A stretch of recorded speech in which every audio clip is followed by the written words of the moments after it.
Good morning! Nandito ako ngayon sa farm. Mamitas ng gulay. Gulay is life.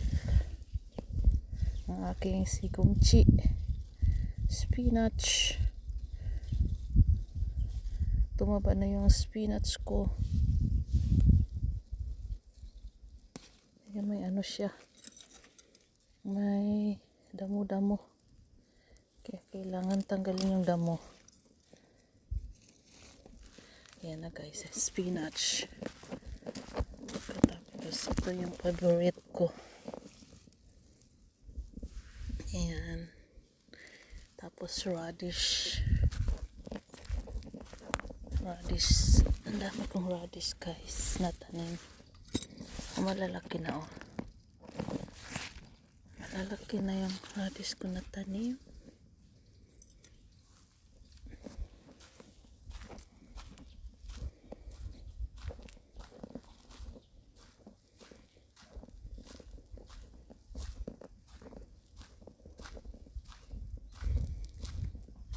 Tapos pichay. Yung pichay Pinas na ano. Tinanggal ko na yung malalaki tapos taniman ko naman ulit. Pichay Pinas. Masarap pala siya gisa. Yan siya guys. Tapos yan o. Yung sibuyas dahon ko. Maliliit pa yung iba. Tapos may talbos. Thank you, Mati. Ayan. Umuulan na guys. Umuulan na. Ito, may sangcho din ako. Tapos nagtanim pa din ako ng ibang sangcho, kulay sangcho na ano. Ayan siya.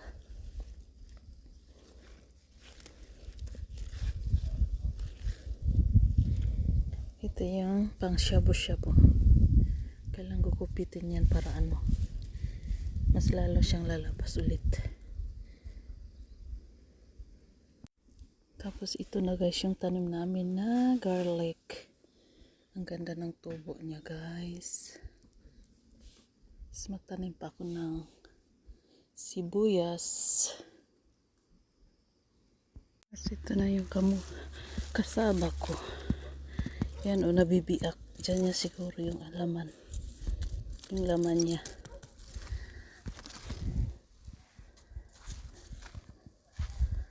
Tapos ito yung sayuti. Sayuti ngayon pa siya nagano. Yung lumabas yung bunga niya. Tiglamig na. Yan o. Tiglamig na guys. Ngayon pa siya nagano.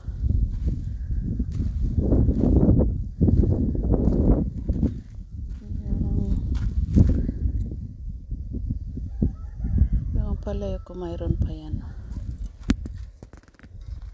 Itong ilang piraso. Nagkuha ko ng talbos ng kasi nagmunggos ako. Kulang yung ano, talbos na kinuha ko noon. Idagdag ko mamaya sa niluto kong munggos.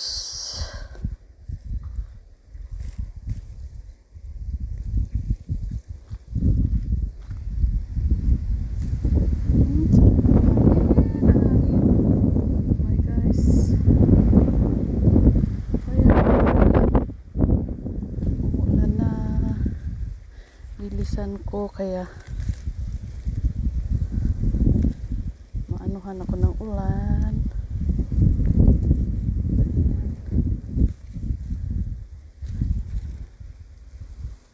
Yelo na din yung ano, yung kasaba ko. Ayan siya.